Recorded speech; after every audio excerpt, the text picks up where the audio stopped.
Let's begin with determining the difference between the WS half-inch models.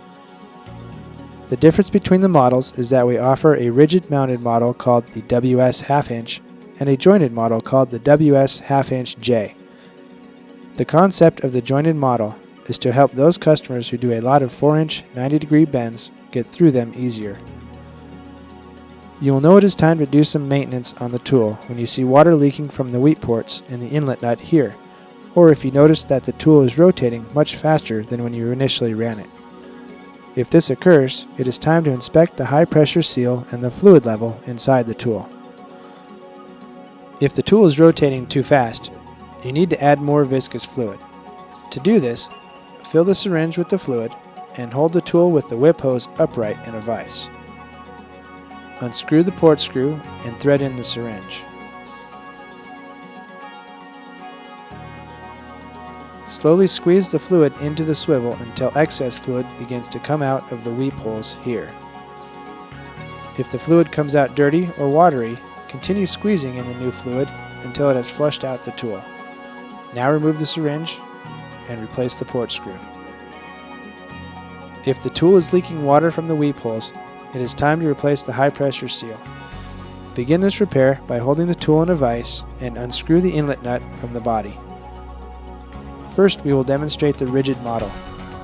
Be sure not to use the hose hex nut to unscrew the inlet nut, but rather use the flats provided here. Unthread the nut from the hose assembly. Now, let's demonstrate the jointed assembly. To take apart this assembly, you will need to begin by prying out the face piece as shown. Pull out the O-ring. Now unscrew the inlet nut by inserting a 7/32 hex wrench into the ball joint piece and unscrew the two pieces.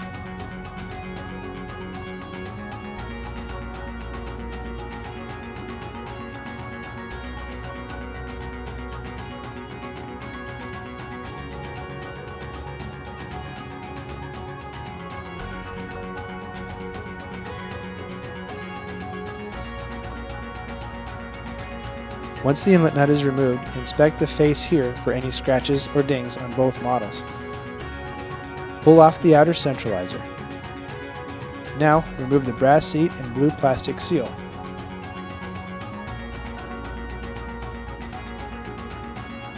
Inspect the brass seat for any dings or erosion and check the high pressure seal for damage. Replace either if necessary. To replace the seal, be sure to apply grease to the O-ring first. Now push the seal into the bore of the shaft and follow that with the brass seat. Pay close attention to the orientation of these parts, making sure that the brass seat is placed with the chamfered side facing the inlet nut. After applying anti-seize, thread and tighten the inlet nut. This level of maintenance should allow you at least 100 hours of operation. If you have more than a couple hundred hours of operation, or if the tool does not rotate smoothly by hand, it is time for a complete overhaul.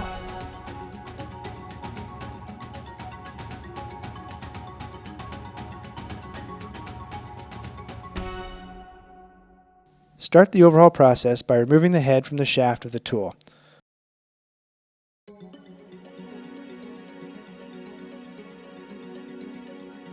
Look inside the head for any debris that may have gotten lodged in the jets.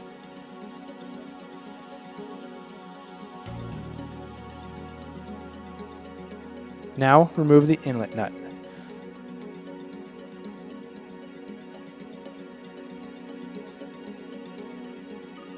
Slide the outer centralizer up and off. Pull out the brass seat and plastic seal. You can now pour out the old viscous fluid into an appropriate receptacle. Pay attention to the fluid coming out of the tool. If the fluid has any water mixed in, you will want to look at the remaining inner parts for any rust or corrosion, and also realize that you will need to do the preventive maintenance more often. Once the fluid is drained out of the tool, you can remove the shaft and bearings. Separate the bearings from the shaft, which may require a bearing press.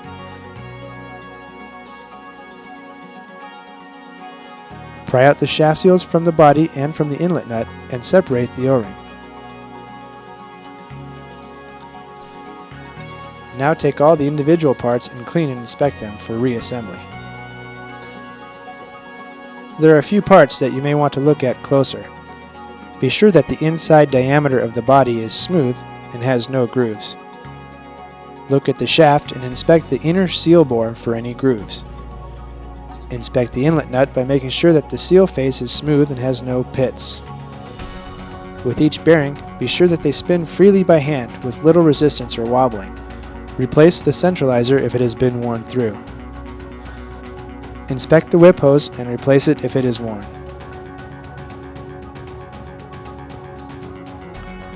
Now we are ready to reassemble the tool. Begin the reassembly by greasing the inner lips of the shaft seals. With the seal installing tool, you can press the shaft seals into place.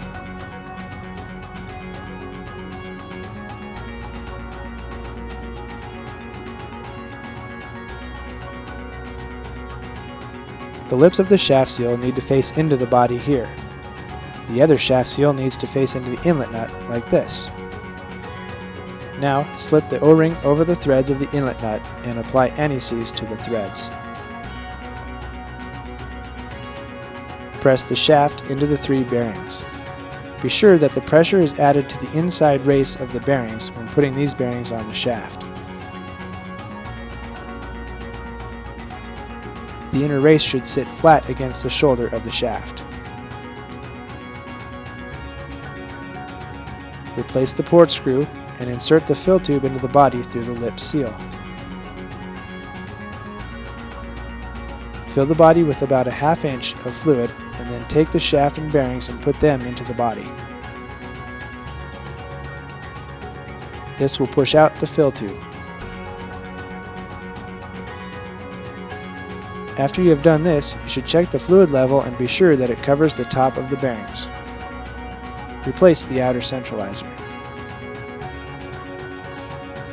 Install the high pressure seal and brass seat and inlet nut as demonstrated earlier.